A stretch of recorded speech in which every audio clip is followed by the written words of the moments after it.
সোহাগ delete করে আলাবার পরে আমি বুঝছি কি এটা জানি কি করছি সময় ঝামেলা আমার মাঝিয়ালার প্ল্যান করছে নাকি। আমি এই বয়সে মানে 1,20,000 টাকা বলে আমি এইটা সোহাগের হাতে দিয়ে দিচ্ছি। সোহাগের হাতে দেওয়ার পর আরো টাকা লাগবে। সোহাগ অনেক মারধর করতে চায়। এই আমার মাঝি আছে উজ্জ্বল, ওরে কইলাম ভাই আরো টাকা তো চাই, আমার টাকা নাই, তুমি কিছু টাকা দাও। এরপর হ্যাঁ বাড়িতে নিয়ে কয় টাকা দিয়েছে মনে হয় আমার ধারণা 50 থেকে 60,000 টাকার নিচে দেয় নাই। এই 1,80,000 টাকার মিল মাছ হইবে। আমি আপনাদের হিসাব দিতে আছি, মাছ 3 কেজি 4টে আছে ড্যাগের উপরে মাছটা। আচ্ছা, ড্যাগের উপরে সবাই ব্যাকলেই উঠবে এই মুহূর্তে কতগুলো লোকজন আইয়া। আর সোহাগ আনুমানিক কইতে পারি 10 থেকে আমি বললাম, বলার পর এই ওভারও শুরু হয়েছে সোহাগের যে আমি 10,000 টাকার কথা করলাম, সোহাগ 5 লাখ টাকা লাগবে। আমি কি 5 লাখ টাকা পাবো? এই সোহাগ আমার একটা লাথি, তারপরে ও আমার আইয়া আমার পাশাপাশি 4 থেকে 5টা একটা লাড়ি দিয়ে বাড়ি দিয়েছে। কি লাড়ি কইতেই না, আমি মনে করছি একটা লাড়ির বাড়িতে 10 মনের মতন হতো। এই আমার বাড়ি দেওয়ার পরে আমি মনে করছি এটা মনে হয় বিএমপির লোকজনের প্রতারণা। আসলে বিএমপির লোকজন কেউ না, এরা গড়ানাভাবে একটা মিথ্যা ষড়যন্ত্রে মৎস্য অফিসার। এবং তার পরবর্তী ঘটনায় ইব্রাহিম তুমি আমার আর একটা বাড়ি দিও না। ইব্রাহিমের পরে আমার আরো 4টে বাড়ি দেবে, 4টে বাড়িতে সরকারি আমার কয়েকটা সুপার দেয়।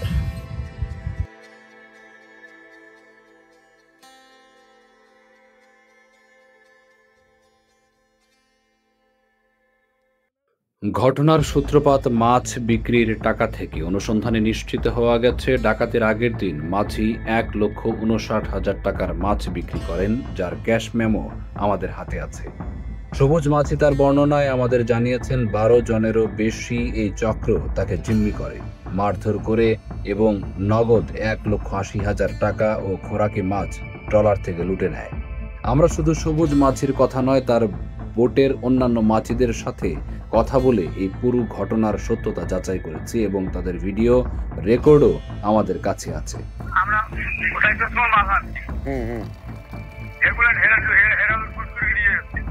আচ্ছা, আর টাকা পয়সার ব্যাপারে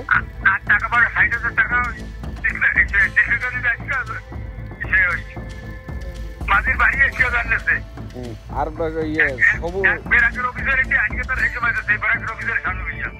রাখার পরে আমি সাথে সাথে আনতে গেছে 4জন সোহেদার আর হলো 4জন সাংবাদিক, মানে টপাটপ করে উঠে গেছে। উঠে যাওয়ার পরে কয়েকটি কেউ লড়াচড়া করবেন না, আপনাদের বোট সার্চ করা হবে।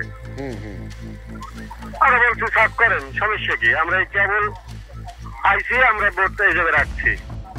দেখছে আমাদের ওই যে খাবার মাছ রয়েছে, সেই মাছ দেখে কয়েছি যে এখানে প্রায় 20 থেকে 25 মণ মাছ হবে। ওখান থেকে 1,20,000 টাকা বলে প্রথম বয়সে 1,10,000, এরপরে বলে আরো 10,000 ওখান থেকে দিয়েছে, তাহলে 1,20,000 আর ঘিরে নিয়েছে 60,000। এই মোট 1,80,000 টাকা দিয়েছে, আর মাছগুলো সব নিয়ে গেছে। 2 জায়গায় 4জনই সাংবাদিক পরিচয়। আচ্ছা, কে কে সাংবাদিক? মানে একজন খালি আমি পরিচয় নিছি, একজন জানি। আচ্ছা, কি এসে গ্রাম পুলিশ 4জন, আর ওই যে গল্লাচিপি সাংবাদিক 4জন, হেরাই আমাকে নিয়ে গেছে। আচ্ছা, এটা চলেন আমার সাথে, একটু চলেন, আমরা সাংবাদিক বোর্ড ধরুন। ইনফরমেশন দিয়েছে ডাউকের 2টা ছেলে। স্বীকার করেছেন যে তিনি ঘটনাস্থলে গিয়েছিলেন, কিন্তু ডাকাতিতে জড়িত থাকার বিষয়টি সম্পূর্ণ অস্বীকার করেছেন। তারা ফেজ হয় নাই, তারা ওই গলাচিপের যে 4জন আইছে সাংবাদিক, ওই যে 4জনের ভিতরেই বলছে যে আমরা মৎস্য অফিসারও এবং সাংবাদিকও। কালাপাদা মুকুল পেদা এরা দুনো পক্ষে ডাকছে, নাকি এরা সালিশি করবে, স্থানীয়ভাবে সালিশি করবে। এই জন্য অচল নাই লোক না হলেও তারা আমাদের সে বড় এটা মনে করি মৎস্য অফিস দিয়ে আইছি সাংবাদিক। শোনেন, কিন্তু তার এই বক্তব্য সম্পূর্ণ অসত্য। আমাদের হাতে থাকা এনআইএ চৌকিদার মাঝির স্ত্রীর সাক্ষাৎকার, স্থানীয় সালিশি মুকুল পেঁদা এবং চৌকিদার ইব্রাহিমের স্বীকারোক্তি এই সমস্ত সাক্ষ্য প্রমাণ নিশ্চিত করে যে ধরান্দি আদম আলী কলেজের কাছে মাঝির বাড়িতে গিয়ে লাভের জন্য যে টাকাটা নিয়ে সাংবাদিক 2000 করেও ভাগে পড়বে না এই করে। তারপরে ও যে সময় টাকাটা নেয় এই সময় ভাই ফোন দিয়েছে, সবুজ মোল্লা ভাই ফোন দিয়েছে, টাকাটা দিয়ে এলাইছেন, ওরা দেরি করে নিতে চায় না, তাহলে ওরা টাকাই দিয়েন না। এবারে পাওয়ার পরে ওরা টাকাটা নিয়ে এবার বলতে আসে, আমি কই ভাই এই টাকাটা যদি আমাকে না দেয় কয় কি দেবে না কেন, ভোট আর এখন আনিয়ে দিতে কেন, এখন আনিয়া ভোট আপনার সামনে দেবো, আপনার গাড়ি লাগাবো এখন ভোট আনিয়া, এই ক্ষমতা আছে আমাদের, এই বলছে।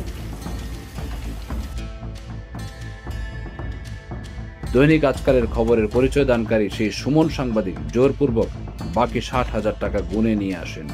অনুসন্ধানের জন্য মনে রাখবেন, মোট 1,80,000 টাকার মধ্যে 1,20,000 টাকা বোর্ড থেকে সবুজ মাঝিকে মারধর, পরে জিম্মি করে আদায় করা হয়। কন্ট্রাক্টের বাকি 60,000 টাকা ধরান্দি সবুজ মাঝির বোটের মেইন মাঝির বাড়ি থেকে সংগ্রহ করা হয়। আমরা তো বাজারে ডিউটি করতে বাসায় এখন আমি পূজা ডিউটি করছি, উপরে বাজারে ডিউটি করতে পরে আইও 12টার পরে 5 মিনিট উত্তরে, ঠিক আছে, ফোন দিয়ে ধরাই দিতে পরে এবারে টাকা খাই যারা এখন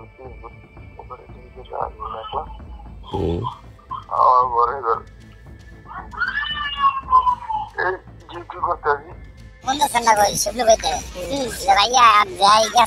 আমার তো বুঝতে ঘরে যাওয়া, এখন কি করা যায়, ঠিক আছে। এখন ওই কাজে নেছে, এটা সত্য, টাকা নেছে সত্য, কিন্তু টাকাটা নেছে 2 বদমাইশি, ওই সব সইতে সরাইয়া ইব্রাহিম আর লেলা ওই সাক্ষী হয়। শখ ওসি হচ্ছে, ওসি রাইতের ব্যাপার না, ওসি হচ্ছে শখ, শখের লাঠি মাসে 5-7 গেছে গিয়া, আর ইব্রাহিম কানে কানে থাপড়ায়, ঠিক আছে। আমার সম্পূর্ণ সব কাজ না, ওদের আমার উপরের মতো সেম জিনিস। তা আমি গেছি ইউনুস শহীদের গেছে, দাউদর ইব্রাহিম গেছে, হ্যাঁ, আমরা ওই একখানেই আসছিলাম। হ্যাঁ, এরপরে সাংবাদিক আসছে, সাংবাদিকের সাথে আমার হেরা হাত যে পর আমরা সাগর লগে লগে গেছি, যাইয়া ওই সাংবাদিক আর সোহাগ হেরা আগে ঢুকিয়ে গেছে। কই ঢুকছে? ওই টলার ধারে গেছে। তোমরা 1000-1000 টাকা দেই, এই টাকাটা নিয়ে চলে যাও। এবার সোহাগ বলছে যে রায়ন আমি হাগলার কথা বললে লই, যে কি কর নাস্তা খাইও, আর আমার খোরাকি মাছ দিয়ে দিছে। দেখাতে হারা মানে নাই নাকি, আমরা কইতেই না, আমার ওই খোরাকি মাছ দিয়েছে, পর আমরা চলে আই করছি। আমি ধরান দিকে আসলে সোহাগ আর হে আর সাংবাদিক গেছে ছিলাম।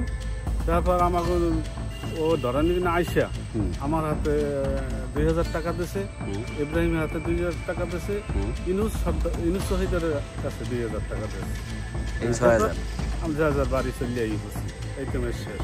এর থেকেও জঘন্য হলো ঘটনার পরবর্তী চিত্র। স্থানীয় প্রভাবশালীরা সালিশির নামে সবুজ মাঝিকে বিচার পাইয়ে দেওয়ার আশ্বাস দেন। সবুজ মাঝিকে 1 সপ্তাহের বেশি সময় ঘুরিয়ে পেঁচিয়ে সেই সালিশ নামা ছিঁড়ে ফেলা হয়।